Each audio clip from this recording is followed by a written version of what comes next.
Hello, bonjour, j'espère que tu vas bien. Alors, j'attends que tout soit bien lancé. C'est bon, ok. Coucou, alors bonjour pour le live du jour. Bonjour pour le live du jour. C'est Julie Mathieu. Non, sans déconner. Une forme olympique. J'espère que tu vas bien. Je te fais un petit coucou pour le live du jour. Et aujourd'hui, j'ai envie de te parler de mon syndrome, le syndrome de la plante verte. On est d'accord, ça n'existe pas. Euh, mais ça résume bien en fait ce que je peux vivre comme croyance. Et pourquoi je te parle de ça avant de rentrer dans le vif du sujet? Pourquoi ça t'intéresse? Tu t'en fous de ma vie à moi? Mais là où ça peut être intéressant, c'est tout ce que ça amène à vivre dans la vie, tout ce que ça crée et justement voir quelles sont tes croyances à toi qui impactent dans ta vie, qui impactent dans ta réaction à ce qui se passe pour les autres, à ce qui se passe avec les autres, qui impactent aussi sur comment tu parles, comment tu te sens. Et donc, moi, un de mes syndromes, parce que oui, je travaille beaucoup, beaucoup, beaucoup sur moi, en coaching, en thérapie, en individuel. Voilà, j'ai envie que ça bouge dans ma vie. J'ai envie qu'il y ait des choses qui évoluent, à la fois dans mes relations, dans mon business, avec mes enfants. Donc oui, personnellement, j'ai lancé pas mal de choses pour que je me sente mieux. Et donc ça passe par travailler sur mes croyances. Pourquoi? Parce que quand je vis des situations avec les autres, bah, j'aime bien comprendre. J'aime bien comprendre, je pense que ça, c'est un truc si tu l'as pas compris. J'aime bien comprendre. J'aime bien comprendre ce qui se passe, qu'est-ce qui fait que j'ai réagi comme ça, qu'est-ce qui fait que certains sujets vont me mettre dans un état pas possible. Et aussi, c'est important pour moi parce que c'est grâce à ça que je peux du coup prendre du recul et changer ma façon de faire. Me sentir moins impactée par les réactions des autres et reprendre mon pouvoir personnel, ma puissance, pour réagir plus comme je l'aimerais, plus créer des relations que j'ai envie de créer. Et donc, c'est quoi le syndrome de la plante verte? Ben, je sais pas si ça te parle, le côté petite fille bien sage, mais pas trop. Un petit peu rebelle, mais pas trop. Qui fait pas trop de bruit, qui se fait pas trop remarquer. Tu sais, quand tu arrives chez des gens et qu'on te dit est-ce que tu veux un verre d'eau? Non merci. À chaque fois, ne pas déranger, ne pas se faire trop remarquer. Donc pas être non plus trop exclu, parce que ça, tu te fais remarquer quand même. Et pas non plus être trop sur le devant de la scène. Pas être trop intelligente, jolie mais pas trop. Ouais, je me trouve jolie, mais pas trop belle non plus, faudrait pas déconner. Intelligente mais pas trop, créative mais pas trop. Donc voilà, faut pas être trop. Donc vraiment cette espèce de schéma où je me suis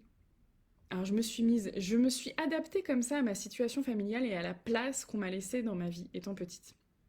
Par rapport à mes frères, par rapport à mes parents. Donc c'est comme ça que je me suis adaptée. C'est-à-dire qu'il y a un moment dans ma vie, le fait de prendre la fonction plante verte m'a permis de survivre, de rester en lien, d'appartenir à cette famille.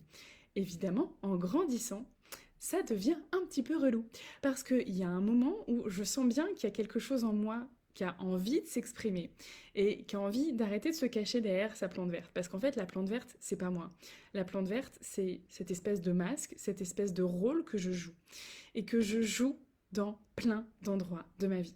Donc ça peut arriver dans mon business, de d'avoir des clientes, mais pas non plus d'exploser, d'être impactante, mais pas trop le dire. Ou quand j'étais sage-femme, c'était hyper intéressant parce que ça, c'était fort. Je me cachais derrière ce côté je veux que la femme, elle soit dans sa puissance, qu'elle se sente compétente. Donc, quand elle me dit ah merci, vous m'avez super bien accompagnée, non, moi j'ai rien fait, c'est vous. Hmm, c'est vrai, en partie. Mais là où je me cache derrière cette bonne intention de je veux qu'elle soit dans sa puissance et comme j'ai vu d'autres sages-femmes dire ouais, enfin pas comme ça, mais de montrer un peu que c'était un peu grâce à elles, grâce à leur accompagnement que ça se passait bien, ce qui n'est pas tout à fait vrai, je me suis complètement fait oublier par endroits. C'est-à-dire que je mettais tellement l'autre en avant de surtout, surtout, surtout pas reconnaître ce que je faisais moi. Surtout, surtout faire non, mais si c'était moi ou quelqu'un d'autre, c'était pareil. Ben, en vrai, pas tant que ça, parce que je sais maintenant, j'arrive à voir que en tant que sage-femme, j'avais quand même une certaine sensibilité, une certaine disponibilité que tout le monde n'avait pas, que toutes les autres sages-femmes n'avaient pas. Ça veut pas dire que les autres étaient moins bien, elles avaient d'autres compétences. Mais tant que je reconnais pas mes compétences, tant que je les minimise, ben je me prive de quelque chose et je prive aussi les autres de ce quelque chose. Et donc, dans tous les endroits de ma vie, ça peut être ça. Je me retrouve parfois dans des groupes d'amis, où j'ai l'impression d'être cette plante verte. Et en fait, ce qui est intéressant, c'est que du coup, je joue mon rôle de plante verte. Je ne prends pas trop de place. Je me fais pas trop voir. Donc, je vais pas forcément être à l'initiative, oh, je trouve pas le mot, de certaines choses. Je vais parfois suivre, je suis là. Donc, c'est pas non plus celle qui fout jamais rien, parce qu'elle se fait remarquer, celle qui fout jamais rien. Ni celle qui est tout le temps en retard, non. C'est celle qui est là, mais pas trop. C'est celle qui participe, mais pas trop. Donc, c'est vraiment cet entre-deux. Et évidemment, j'ai choisi dans ma vie des métiers entre deux. J'ai choisi sage-femme, qui n'est ni infirmière ni médecin. Sage-femme, t'es médicale mais pas reconnue comme telle. C'est rigolo ça. Et il y a plein d'endroits de ma vie où je me sens entre deux. Pourquoi? Parce que si je me positionne, je sors de mon statut de plante verte. Et donc, c'est compliqué. Qu'est-ce qui va se passer? Qu'est-ce que ça veut dire de moi si je ne suis plus une plante verte? Est-ce qu'on va toujours m'accepter, m'accueillir, m'aimer? Est-ce que je fais toujours partie de ma famille si je ne suis plus une plante verte? Qu'est-ce que ça veut dire aussi de mes parents? Parce que si je suis pas une plante verte et qu'ils m'ont toujours traitée comme une plante verte, alors attends, ça veut dire que ce serait pas forcément que de ma faute? Sans dire que c'est de leur faute à eux, mais qu'est-ce qui leur appartient, qu'est-ce qui m'appartient? Et qu'est-ce que je rejoue aujourd'hui tout le temps? Et c'est là où j'ai vraiment envie que tu te poses, toi, cette question. Quel est le scénario? Qu'est-ce que tu rejoues encore et encore et encore? Quel est ton positionnement? Quel est ton masque? Quelle est la fonction que tu t'es attribuée et que tu rejoues encore et encore? C'est pas toujours négatif. La plante verte, il y a certains avantages. T'es là, discretos, tu gênes pas trop, tu te mets pas trop en avant. Donc évidemment que si ça avait que des inconvénients, j'arrêterais de faire ma plante verte. Mais non, ça a quand même l'intérêt d'être là, de pouvoir voir certaines choses sans se mettre trop en danger, sans risquer de critiques. Et l'idée, c'est pas de tomber non plus dans quelque chose qui ne nous correspond pas, de ok, je fais plus ma plante verte, donc je deviens quelqu'un d'extravagant, qui en jette, qui en fait des tonnes. Non, c'est pas moi non plus. Mais là où je trouve ça intéressant, c'est vraiment de se rendre compte de tout ce que moi, personnellement, dans ma vie, je mets en place en tant que plante verte, et tout ce que j'interprète de ma posture de plante verte. Parce que c'est un peu n'importe quoi ce live. La nana, elle se prend pour une plante. Mais en fait, c'est intéressant de voir à quel point cette croyance-là, elle a encore... Alors, si j'arrive à en parler comme ça, c'est évidemment que j'en ai conscience. Et du coup, ça m'aide à en sortir. Mais pas complètement, parce que c'est à plusieurs niveaux. Et quand tu commences à travailler sur une croyance, ben c'est un peu de la détricoter au fur et à mesure et de mettre en place à la fois des choses très très corporelles et profondes pour changer ta croyance, et en même temps mettre en place des actions pour en tirer une autre conclusion et pour alimenter cette croyance positive que tu as envie de mettre en place. Donc c'est tout un schéma. Et puis il y a forcément des moments où ça revient. Il y a toujours des endroits où ça va retitiller cet espace de toi. Donc, quand je suis dans ma posture de plante verte, ça me permet de vivre des choses et j'interprète aussi tout ce qui se passe. C'est-à-dire que dans des relations avec des amis, par exemple, dans ces groupes en particulier où je me sens plante verte, donc je m'empêche aussi de prendre ma place, je m'empêche de me montrer pas indispensable, mais en tout cas comme si je faisais en sorte que si j'étais pas là, je manque à personne. Donc quelque part, je prends en charge aussi les autres. Faudrait pas qu'ils s'accrochent trop parce que si jamais je disparais, si jamais je suis plus là, si jamais j'arrête d'être utile, ou si je suis juste moi, ou si je change, qu'est-ce qui va se passer pour eux aussi? Donc c'est une fonction qui, même si ça paraît inconfortable, a ses avantages. Donc quand tu as une croyance, c'est aussi d'admettre que même si tu les vois pas et que tu as l'impression de voir que le côté négatif et que tu vois que les trucs que ça t'empêche de vivre, en fait cette croyance, si elle est là, si elle est encore là, si tu continues de la nourrir, c'est que aussi ça t'apporte des choses. Et c'est en acceptant de regarder ce que ça t'apporte que tu vas pouvoir plus facilement t'en défaire.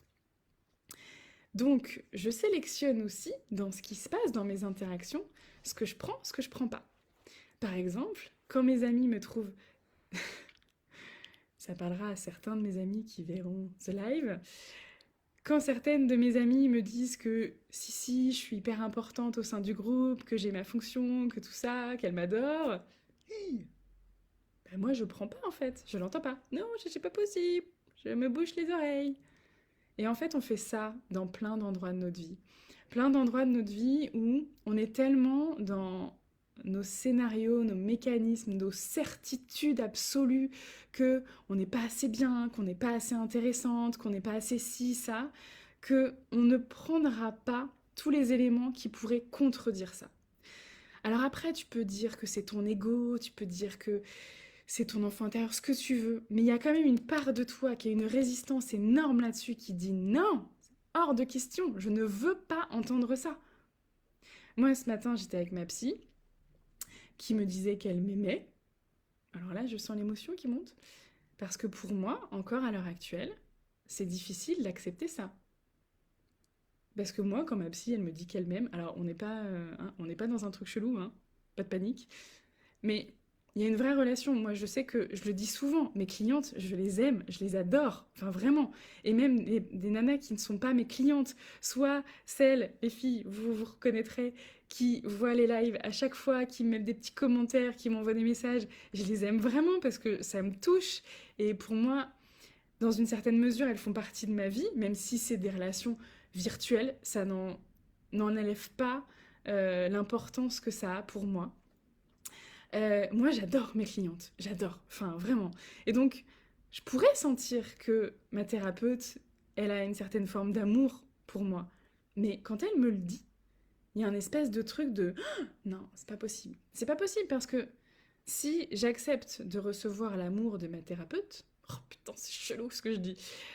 En tout cas, l'amitié, la reconnaissance, on s'en fiche, mettez les mots que vous voulez, mais juste, il n'y a pas d'interprétation sordide et voilà. Freud, va-t'en, les psychanalystes, n'ayez pas peur, tout va bien. Mais si j'accepte ça, si j'accepte que certaines personnes peuvent vraiment m'apprécier, m'aimer, ben ça sous-entend que je suis quelqu'un d'aimable. Mais si je suis quelqu'un qui mérite d'être aimé, et que je ne me suis pas sentie aimée par mes parents, pas comme pas comme j'en avais besoin à cette époque-là. Si j'accepte que d'autres personnes m'aiment, comme j'en aurais eu besoin à l'époque, ça veut dire que, en tout cas, ça contredit le fait que si mes parents ne m'aimaient pas comme j'en avais besoin, c'était de ma faute. C'était parce que moi, j'étais pas assez bien. C'est parce que moi, je faisais de la merde, il y avait un truc qui clochait chez moi. Quand on est enfant, quand on se sent rejeté, pas aimé, abandonné par nos parents. Oui, je m'arrête parce que des fois je suis un peu émue. Quand on se sent rejeté, quand on se sent pas aimé, quand on sent qu'il y a un vide, un manque, un trou, une plaie béante, on compense ça avec des croyances. Et ces croyances, on ne peut pas se dire, quand on est petit, on ne peut pas se dire, c'est mes parents qui sont trop tristes, trop dépressifs, trop pas bien, et que c'est eux qui devraient m'aimer plus ou m'aimer différemment et qui n'y arrivent pas. C'est pas possible de se dire ça quand on est enfant. Parce que on a besoin, pour grandir, de se sentir en sécurité, de sentir qu'on a des piliers. Même si les piliers ils sont hyper bancals, on a besoin de s'appuyer dessus. Donc il y a une espèce de truc qui les protège, on peut pas les remettre en question. À l'adolescence, on commence un peu, mais ça reste encore limité. Encore faut-il se permettre de faire une crise d'adolescence. Mais on a cette espèce de protection sur nos parents. Donc, s'il y a quelqu'un qui déconne, c'est forcément nous. C'est forcément nous. Donc moi, si je me sentais pas vraiment vue, si je me sentais invisible avec mes parents, c'est forcément que c'est moi qui n'étais pas assez intéressante. Ils me voyaient pas parce que j'étais une plante verte. C'est pas de leur faute, j'étais une plante verte. On ne me voit pas. Mais si maintenant je commence à me dire que je ne suis pas une plante verte et que d'autres personnes m'aiment pour qui je suis, ben ça touche un petit peu à l'image que j'ai de mes parents, ça touche un petit peu à l'interprétation que je me suis faite de tout ça. Et du coup, ça commence à un petit peu fissurer les piliers. Alors en soi, fissurer ces piliers-là, c'est pas grave. C'est juste qu'il faut consolider autrement. Et que il y a un moment où, pour avancer, on a aussi besoin d'accepter qu'on n'a pas la toute-puissance surtout, qu'on n'a pas prise sur certaines parties, et que oui, peut-être que nos parents n'étaient pas parfaits. Ah bah tiens, nous non plus on n'est pas parfaits, ça tombe bien. Peut-être que nos parents avaient des blessures, des douleurs, des manques, qui font qu'ils n'étaient pas en capacité à ce moment-là de prendre soin de nos besoins, de nous aimer de façon inconditionnelle, d'être vraiment disponible, d'être à l'écoute. Le but, c'est pas de rejeter la faute sur eux, de leur en vouloir, de s'énerver. Non, c'est juste de remettre à chacun sa part de responsabilité et d'arrêter de tout prendre pour nous et d'arrêter de croire que c'est forcément nous qui sommes pas assez bien. Donc voilà, je pense que je m'arrêterai sur ça aujourd'hui. L'idée de ce partage, c'est vraiment de voir toi, comment ça résonne en toi. Est-ce que tu sens qu'il y a des choses qui sont peut-être vraies aussi pour toi? Est-ce que tu arrives à voir les endroits où tu es dans tes croyances et où du coup tu vis tes relations, ta vie, ce qui se passe autour de toi, avec un prisme hyper fort, mais du coup qui rend les choses douloureuses, très impactantes, ou qui te font péter un plomb? Souvent, il y a des croyances et des souffrances derrière. Et plus tu en prends conscience, plus tu vas aller travailler dessus, et plus tu vas pouvoir modifier ça. Pas ce qui se passe, pas la part des autres, parce que nous ne sommes pas tous puissants et nous ne pouvons pas contrôler les autres, mais on peut changer énormément de choses pour nous. On peut prendre notre pleine responsabilité, notre pleine puissance, et donc, petit à petit, brique après brique, parce que ça se fait pas du jour au lendemain, aller prendre soin de ces parts de nous, aller travailler sur notre façon de nous voir nous-mêmes et de voir la vie, si t'en as envie, si t'en ressens le besoin, si t'es prête aussi, parce que moi je croise plein de mamans qui me disent qu'elles en ont envie, mais qui font pas le pas, et en général, c'est pas une question d'argent, c'est pas une question d'emploi du temps, c'est juste qu'elles sont pas prêtes, et c'est ok. Mais si t'as envie de bouger ça, si t'as envie de changer ça, si t'as envie qu'on en parle, tu peux me contacter. Et en tout cas, j'espère que ça t'aura ouvert des petites portes à l'intérieur de toi et que tu auras vu ce qui se passe. Et voilà. Et donc, je vais arrêter d'être une plante verte. Quel engagement! Sur ce, je te souhaite une belle fin de journée. N'hésite pas à me faire un petit coucou quand tu verras le replay. Et je te dis à bientôt. Ciao!